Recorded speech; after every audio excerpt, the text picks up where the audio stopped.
UK Prime Minister Theresa May, yes, last week gave a quick notice to herself and to the nation that she's leaving office on June the 7th. Today is a bank holiday in the United Kingdom, so all the markets are closed, but Channels Television, our studios in downtown Lagos, or downtown London, is still open for business. And that's where Juliana Olayinka is joining us live now for this conversation. Juliana, you are open for business, whatever happens. So it's a bank holiday, but we appreciate your being here. So what was the really last week about how we finished off with the Prime Minister May's quick notice, and of course the elections across Europe, and where do we go from here? Gosh, where do we go from here, Bosun? I'm not sure. Perhaps Nigeria can lead the way. But I must say, Theresa May's departure had kind of a little effect on the markets on Friday. The FTSE 100 closed slightly up at 0.65%. Why? Because there still is no Brexit deal. As you said, markets are closed today as it's a bank holiday here in the UK, although the pound is slightly up against the dollar at 0.2%, capping a month of entire misery in which the currency posted a record losing streak against the euro and touched a 4-month low versus the dollar. The European elections took place over the last few days, and the UK have woken up to the fact that Nigel Farage, the former UKIP leader with his Brexit party, has basically humiliated the Conservatives.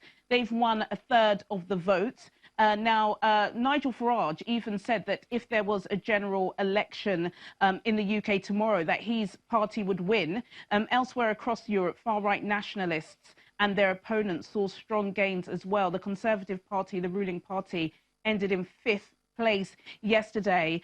This may worry investors, Bosun, as, of course, you know, a hardline no-deal Brexit will raise investor uncertainty, which is a huge issue here, and is one to boost the likes of Boris Johnson and his, you know, hope to be the next British Prime Minister, because it seems as if people in the UK just want to leave, whether there is a deal or not. And of course, if there isn't a deal, then there will just be more uncertainty.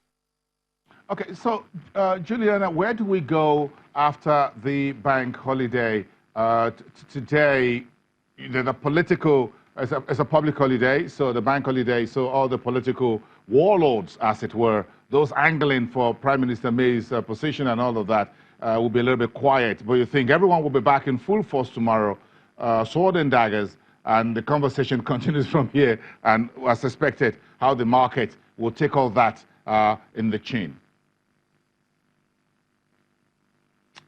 Well, again, Bosun, the market is kind of not reacting at the moment because, again, we're in a situation where there just is no deal for Brexit. I think what's going to happen coming up to June the 7th is that people will see just if the hardline Brexiteers like Dominic Raab, like Boris Johnson, will gain support from their party members. I think a lot of people before the weekend had hoped that Boris Johnson wouldn't get the support from, you know, fellow Conservatives. But because of Brexit Nigel Farage's success at the EU election, he seems to be the only person that will please the British public. But there are other stories that we must go and talk about, like, for example, that the British multinational retail company Arcadia is in trouble. The group own well-known high street stores such as Topshop and Dorothy Perkins.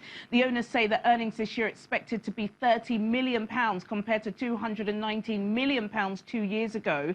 And this is a story that we're seeing throughout the British high streets. A lot of people are asking, is the British high street dead? So I think that's a story that's going to pick up pace over the next few days. Mothercare as well, that's a retailer that specialises in products for expectant mothers and children. They've announced more year-on-year losses. They were also forced to shut more than 40% of its stores. So I think retail this week, as well as Brexit, are going to be big stories. We'll keep you posted from London. Keep me posted. I love that. Thank you so much to our viewers here in Nigeria and around the world. Thank you so much, Juliana Olayinka. Have a great day. Let's get back to the marketplace tomorrow.